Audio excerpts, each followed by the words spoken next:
Trained for 12 weeks, give it the best preparation I could have done. He gave me a better fight than all the boxers did in the last 10 years. He had a 12-week training camp. He tried his best, as we heard him just say. Now, is this the signs that this is the end of an era for probably the greatest heavyweight boxer that Great Britain has ever produced? Is now the time for Tyson Fury to call it a day and hang up his gloves? Well, so many people on Twitter seem to think so, and even a lot of boxing experts are saying the same thing as well. And from the outside looking in, it's easy to think that, because he just had a very close fight with someone who's having their professional boxing debut. And like I said on my prediction video about this fight, with this being the heavyweight division, anything can happen. And anything did happen. And you would be crazy if you didn't think that the reason why Tyson had this fight against Francis Ngannou and his previous fight against Derek Chisora was only for a payday. Because them's two fights, everyone thought, obviously, he's going to win. So why else would he take the fights? Now, I don't blame him at all for taking those fights. Boxing is a bloody hard game. And what I've always said is, when you're in boxing, make as much money as you can and get the hell out before you end up like Muhammad Ali. If I thought 5,000 for deal,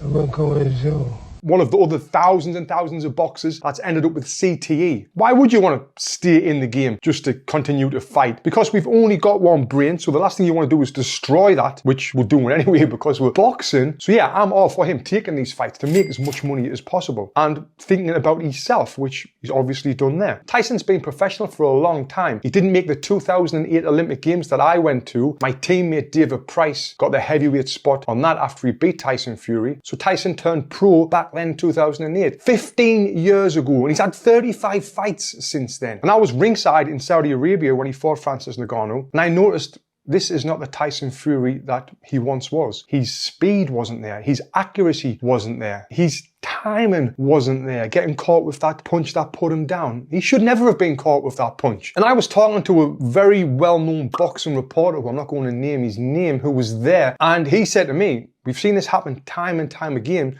with fighters who make millions and millions of pounds, where they kind of drop off and underperform. And it reminds us of what Marvin Hagler said. It's tough to get out of bed and run at 5 a.m. when you're wearing silk pajamas. And yeah, that is true for anyone. So should he and will he hang the gloves up? Well, I'm going to tell you my opinion on that. But first, let's just talk about his recent interview with iFilm London, where he made everyone think that he's not going to because he said this. I'm playing Usyk next. We're both signed a contract. Whenever that is, it is. And whenever it's not, it's not. And that's it. No biggie. So if the contract's signed, what happens if he doesn't take that fight? I don't know. I'm not a legal expert. Do you know? But the way he said this and the way his tone was in this interview kind of makes me think that maybe he's not going to take this fight. But then again, he also said this. I've done my job. I've been paid. Happy days. I'm on to the next one now. And I'll get paid for that one and on to the next one after that. So he's talking about having multiple fights as well. Now, this is what boxers do. You know, you've heard them say it time and time again. The best shape of my life. My training camp was amazing. I can't wait till Saturday night to get in there and do the business. Every single boxer says this. Now, why is that? Well, that's because they know that their opponent's either there or listening or watching. And that is just kind of like a mind game to get into your opponent's head, to tell them, you know, that you're feeling well and you're confident and all that. Well, with Tyson saying he's going to be fighting another one and another one, and this is just to tell Usyk, yeah, I'm still fighting you and I'm going to fight someone else and someone else. Now, I think he's saying this because deep down, he's questioning whether he wants to fight again. But if his mindset changes and he does fight again, he needs to get into the head of Usyk to tell him, yeah, I'm ready for you and I'm going to fight someone else after. Now, a fighter's mindset straight after the fight to the next day, to the next week, to the next month changes all the time. He's come out of the ring thinking that he was going to stop this guy in a couple of rounds. That's obviously never happened. He's been put down. And now the criticism Tyson is getting all over the internet is absolutely crazy. It's mad because he's went from one of the most loved boxers in all of boxing to one of the most disliked boxers in all of boxing. But again, I don't blame him for doing what he's doing. I don't blame him for taking these big, massive money fights. Do you know how hard it is to box? Do you know how hard it is to dedicate your life for 12 weeks to get into the ring in front of millions of people against someone who's trained to knock you out? Mate, it's so bloody hard. Now, if this is the end of Tyson Fury, it's going to be sad, isn't it? There's not been a heavyweight as entertaining as him since Mike Tyson. And Mike Tyson's entertainment was a lot different to Tyson Fury's because he was really crazy, where I think Tyson Fury's smarter. Just looking at his past press conferences with the likes of David here, very entertaining. Then you've got the one where he was with Klitschko and he ran around with a Batman outfit. That was funny as well. Then got his belly out and telling people, like, I'm fat, but I'm going to beat this guy. There's just been so many amazing moments from his career. Then we've got the mental health side, where he's mentioned he was thinking about suicide at one time. After only 2 years ago,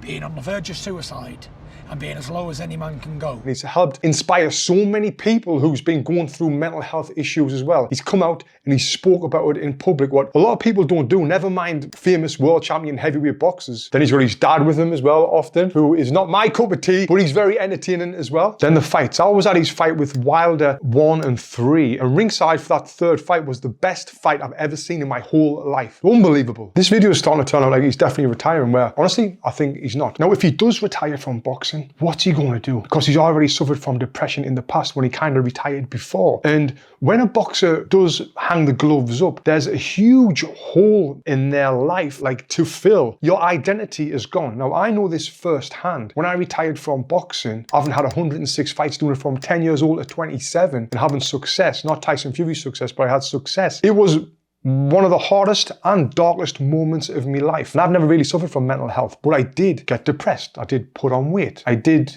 feel lost in just everything that I did. My identity was gone. Now, with Fury being at the very, very top of his game, way higher than I've ever been, and previously suffering from mental health issues, I think it could be a downward spiral for him, unless he finds something to fill in that void, which I did when I went into the boxing fitness world. And this is going to be way tougher for him than it was for me. But if you look at someone like Floyd Mayweather, who was, again, the very top of their game, what he's been doing recently is having exhibition fights against, I think, influencers and stuff like that. Maybe Fury would do that. I guess he's kind of just done that with Francis Ngannou, although he's not an influencer, he's a professional fighter. But you know what I'm saying? Having these more entertaining fights like a Mayweather. I wonder if Fury would do that. But maybe he's seen how much money and success Tommy Fury's having with fighting influencers. So maybe that would be something Tyson could do to fill the void of not boxing anymore, to wean his way out of being at the top of the game. I would be surprised if he did do that, but you never know